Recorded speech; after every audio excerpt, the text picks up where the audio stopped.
Right now, while you're watching this, your lawn is fighting for its life. Not because of drought, not because of bugs, because of something you're probably doing wrong this exact week. Here's the strange part. The greener your neighbor's lawn looks in July, the more likely they're quietly setting it up to fail by August. Meanwhile, the lawns that look a little duller, a little slower growing, are often the ones that survive. Stick around because later in this video, there's one habit almost every homeowner does without thinking, and it's the fastest way to burn a lawn that was already struggling. There are 4 things your lawn needs this month. Skip even one, and you'll be repairing bare patches in September instead of enjoying your yard. Let's start with the mistake nearly everyone makes without realizing it. Cutting the grass too short. It looks clean for a day or two, but underneath that short grass, the soil is now exposed directly to the sun. Bare soil temperatures can climb far higher than the air around it, sometimes by dozens of degrees. That heat cooks the roots sitting just below the surface. Compare it to walking barefoot on pavement versus grass in July. One burns your feet in seconds. The other stays cool enough to stand on. Your lawn's roots feel that same difference. The fix costs nothing. Raise your mower deck to between 3 and 4 inches. Taller grass acts like a natural umbrella, shading the soil and holding moisture where roots can reach it. One rule matters more than any other here. Never remove more than 1/3 of the blade in a single cut. If your grass is 6 inches tall, do not chop it down to 2. That kind of shock during a heat wave can leave scars that take weeks to heal. Here's a curiosity loop worth remembering. There's a simple screwdriver test almost nobody knows about, and it tells you exactly when your lawn actually needs water. We'll get to it in a second. First, the biggest watering mistake in July isn't too little water. It's too much, too often. A quick daily sprinkle only weights the top inch or 2 of soil. Roots stay shallow because that's where the moisture is. The moment you skip a day, those shallow roots dry out fast. Deep roots tell a different story. Roots that stretch 6 to 8 inches down reach cooler, more stable moisture that lasts through a heat wave. To build those deep roots, water less often but far more thoroughly. Aim for 1 to 1.5 inches of water per week, split across 2 or 3 long sessions instead of a daily splash. And here's that test. Push a screwdriver into the soil after watering. If it slides in smoothly to 6 inches, you're set. If it stops early, run the water longer next time. Timing matters too. Water between 5 and 9 in the morning. That gives roots time to absorb moisture before evaporation kicks in and lets blades dry out before evening, which helps prevent fungal disease overnight. Quick rehook before we move on.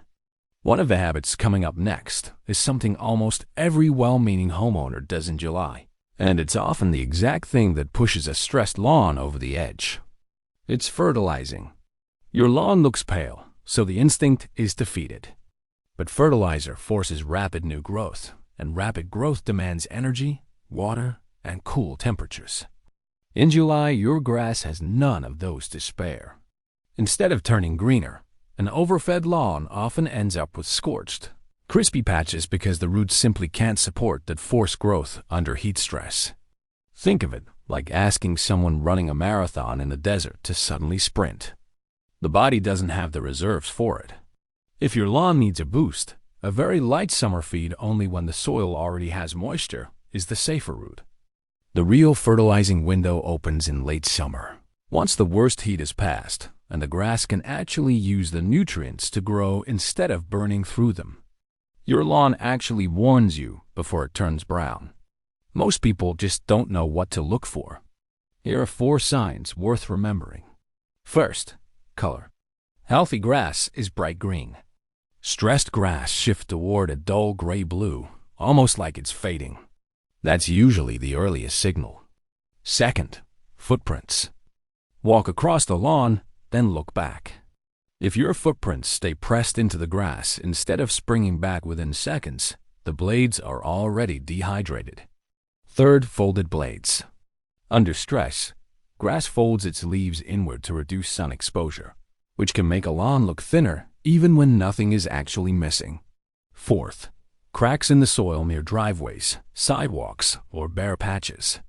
Those hard surfaces radiate extra heat, drying the surrounding soil faster than the rest of the yard. Catch any of these early, and a proper deep watering session usually turns things around within a few days. Miss them, and the lawn slides into full dormancy, which is survivable but takes far longer to recover from. And one more small habit that helps more than people expect. Leave your grass clippings on the lawn after mowing instead of bagging them. They act as a light natural mulch, shading soil and slowly feeding the roots as they break down.